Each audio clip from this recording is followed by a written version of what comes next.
Siang di hari Jumat itu, Pak Bujang baru saja menyelesaikan makan siangnya di sebuah warung ketika ada sebuah orderan masuk di aplikasi ojek online-nya.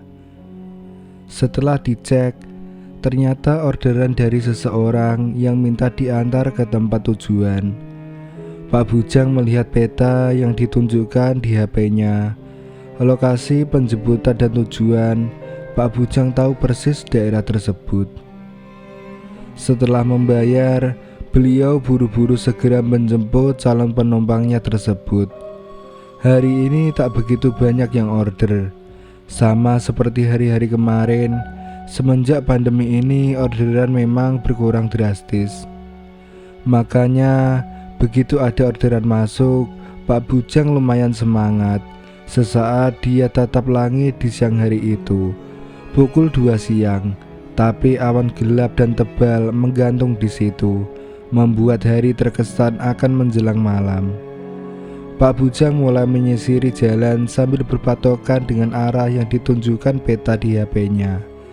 Tak lama, sampailah beliau di sebuah kompleks perumahan.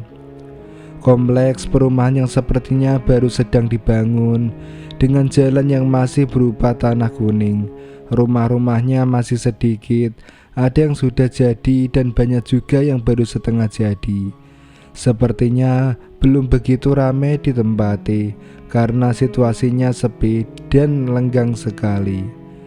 Setelah masuk agak ke dalam, sampailah Pak Bujang di titik penjemputan, sebuah rumah yang letaknya persis di ujung kompleks tersebut. Rumah tersebut bersebelahan dengan rimbunan pohon sagu besar-besar yang memanjang ke belakang sisa tanah dari kompleks tersebut. Pak Bujang merasa sedikit perasaan tidak enak saat itu, apalagi ketika dia melihat ke arah rumah calon penumpangnya. Seorang wanita berbusana terusan warna merah sudah berdiri menunggu di teras rumah tersebut. Pak Bujang agak kaget melihat penampilan wanita tersebut. Ketika dia mendekat, ternyata dia membawa semacam buntelan kain putih kumal yang entah apa isinya. Ingat Pak Bujang kala itu. "Yuk Pak, kita jalan," ucap perempuan itu.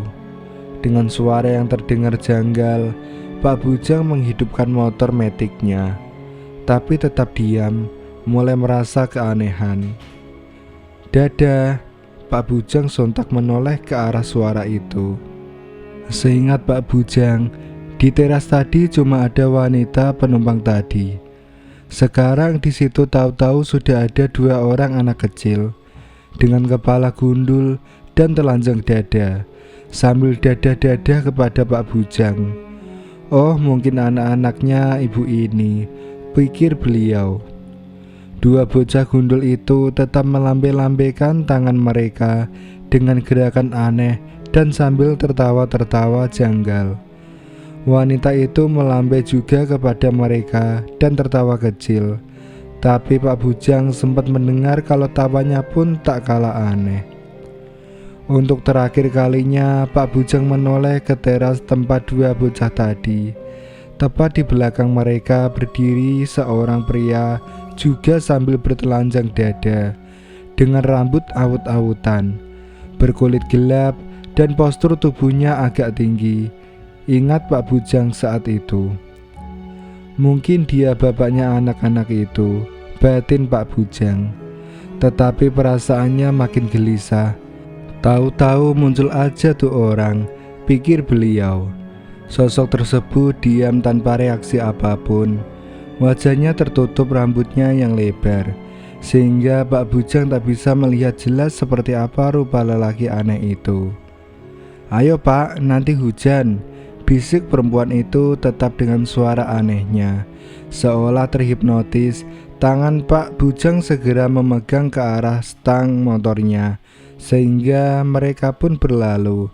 Dengan wanita itu duduk manis di jok motor Pak Bujang, sambil tangannya tetap mencengkram buntelan kumal itu.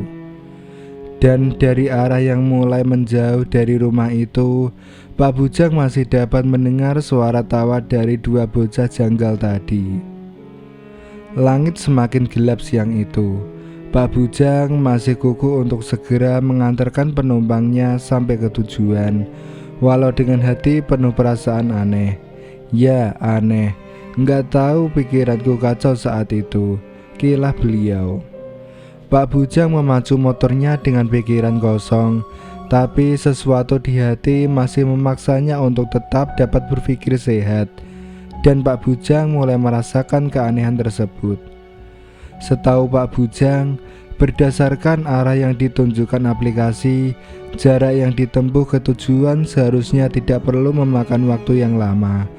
Beliau pernah beberapa kali juga dapat orderan dan tujuan pun sama dengan yang sekarang. Pastinya beliau ingat persis jarak tempuh untuk sampai. Kenapa rasanya jauh banget ya? Batin Pak Bujang mulai gelisah. Kikian kecil terdengar dari penumpang di belakang beliau, pelan dan sesekali, tapi terdengar jelas di telinga Pak Bujang kalau wanita itu sedang tertawa mengikik. Pak Bujang mencoba melirik sedikit dari kaca spion yang di sebelah kanan, mencoba untuk melihat lebih jelas ke penumpangnya tersebut. Baru Pak Bujang sadar kalau rambut panjang wanita itu menutupi hampir seluruh bagian wajahnya. Tapi beliau sempat melihat samar-samar kalau wajahnya penuh kerutan di sana sini, dan bagian mulutnya yang agak mencong tersenyum mengerikan. Pak Bujang tetap seakan lupa diri, serasa ada yang menghipnotis. Tiba-tiba bau bangkai pun tercium. Perut Pak Bujang serasa diaduk-aduk ketika bau serupa bangkai tikus seakan diletakkan tepat di bawah hidungnya. Beliau yakin bau itu pasti berasal dari buntelan yang sedari tadi dibekap oleh perempuan misterius itu. Mata beliau berat, pikirannya kacau. Anehnya, dia masih sanggup mengemudikan motornya. Wanita berbaju merah itu kini mulai tertawa nyaring, dan motor metik itu tiba-tiba tarikannya menjadi sangat berat. Pak Bujang panik, mau berhenti tapi tidak bisa. Terpandang olehnya dari kaca spion, wanita itu menampakkan jelas wajahnya yang penuh kerutan, matanya yang seakan tertarik ke dalam, dan mulut mencongnya yang menampakkan giginya yang hancur serba hitam. Tawanya pun melengking. Pak Bujang seakan dipaksa untuk melihat pemandangan mengerikan itu, padahal masih dalam kondisi di atas motor yang berjalan. Dan suara tawa tersebut sepertinya tepat di lubang telinga Pak Bujang, nyaring dan menakutkan. Siksaan sepertinya belum selesai. Selain bau yang kian menusuk dan tawa melengking, kini Pak Bujang dikagetkan dengan kemunculan dua bocah gundul anak dari wanita itu. Keduanya duduk tepat di bagian depan jok motor, yang entah bagaimana bisa muat, ingat Pak Bujang. Dua bocah berkulit pucat, dengan mata lebar dan mulut berbentuk ganjil, plus bertelanjang dada. Keduanya asik terbahak-bahak, seakan menertawakan sesuatu sambil sesekali menengok ke arah Pak Bujang. Yang bikin semakin aneh, walau badannya anak kecil, wajah keduanya terlihat jelas selayaknya orang tua, peot dan berkerut kayak kakek-kakek. Dan Pak Bujang tetap seolah-olah dipaksa untuk menonton semua teror ini. Motor yang tadinya berat sekarang menjadi semakin berat ketika suara tawa wanita itu tiba-tiba berubah menjadi suara geraman amarah.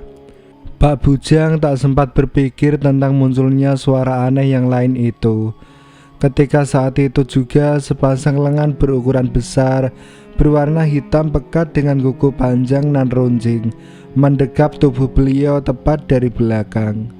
Spontan Pak Bujang merasakan sakit di bagian dada dan perutnya, karena saking kuatnya lengan makhluk memeluk tubuh beliau. Napas Pak Bujang tersengal-sengal, otaknya seakan sudah tak mampu berpikir sehat lagi. Ini pasti mimpi, ini pasti mimpi, batinnya. Suara geraman mengerikan itu semakin jelas. Pak Bujang memberanikan diri mengintip lewat spionnya. penasaran dengan sosok yang kali ini diboncengnya. Tapi kini Pak Bujang sudah tak perlu lagi repot mengintip, karena makhluk itu sekonyong-konyong memperhatikan rupa wajahnya. Dari sebelah kiri kepala beliau, matanya terbelalak menyaksikan penampakan mengerikan dari wajah makhluk hitam itu. Rambutnya yang gimbal melebar, hampir menutupi seluruh wajahnya yang berwarna gelap pekat. Tapi Pak Bujang sempat melihat kalau mata makhluk tersebut berwarna putih tanpa bola mata di dalamnya. Hidungnya tajam ke depan, dari mulutnya mencuat taring panjang dari gigi bagian bawahnya, serta mengalir deras air liur dari bibirnya yang lebar. Wajah itu menempel tepat di pipi Pak Bujang. Ketika makhluk hitam itu menggerang lagi, terasa hawa panas dan bau amis yang pekat di wajah Pak Bujang. Barulah dia teringat akan sosok ini, makhluk yang sama yang berdiri di belakang sosok kedua bocah gundul yang ada di rumah tadi. Ketakutan dan panik, Pak Bujang hanya bisa merapal doa-doa keselamatan diri dalam hati, memohon bantuan agar semua teror ini segera berakhir. Napasnya semakin sesak, cengkeraman makhluk itu semakin kuat, suara geraman dan tawa kian membahana. Sampai akhirnya salah satu tangan besar makhluk itu mencengkram wajah Pak Bujang hingga menutupi pandangan beliau, dan semuanya menjadi gelap. Pak, bangun Pak. Seseorang mengguncang-guncang tubuh Pak Bujang. Guncangannya yang cukup keras membuat beliau buru-buru tersadar dari tidurnya yang terasa lelap. Bapak kenapa tidur di sini? Tanya laki-laki tersebut dengan wajah heran dan curiga. Pak Bujang yang belum begitu pulih kesadarannya berusaha mencerna sekelilingnya. Beliau mengecek jam di tangannya, 5:30 lebih sedikit. Sore beranjak malam dan gerimis turun dari langit yang makin gelap. Mata Pak Bujang melihat sekeliling tempat beliau tertidur dan tersentak kaget. Ia ingat kengerian yang dialaminya tadi. Ternyata beliau tertidur di teras rumah tempat ia menjemput penumpang aneh itu sebelumnya.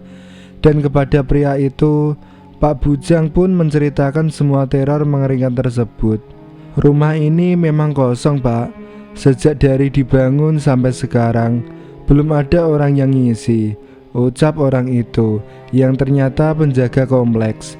Jam segini emang biasanya saya ngecek, ada bapak lagi tiduran di teras. Ya saya bangunin. Lanjutnya setelah mendengar semua cerita Pak Bujang. Akhirnya Pak Bujang memutuskan untuk pulang, dengan harapan kalau semua teror barusan pastinya hanya mimpi, walaupun sangat terasa nyatanya. Pak Bujang mengecek lagi aplikasi ojolnya dan mendapati ada pesan di sana. Kok lama ya Pak? Lama amat sih Pak, keburu hujan nih. Di-cancel aja deh. Hampir 2 jam yang lalu, pesan dari orderan sebelumnya, persis yang beliau dapatkan sebelum ia datang ke rumah itu. Pak Bujang terkesiap, dan lebih terkesiap lagi, mendadak aroma memualkan itu kembali samar tercium. Pak Bujang ingat betul bau ini, bau busuk yang serupa dengan aroma bangkai tikus yang telah lama mati. Buru-buru beliau berlari ke arah motornya yang terparkir di depan jalan rumah kosong itu. Menstarternya cepat-cepat dan memacu motornya segera menjauhi rumah di dalam kompleks tersebut.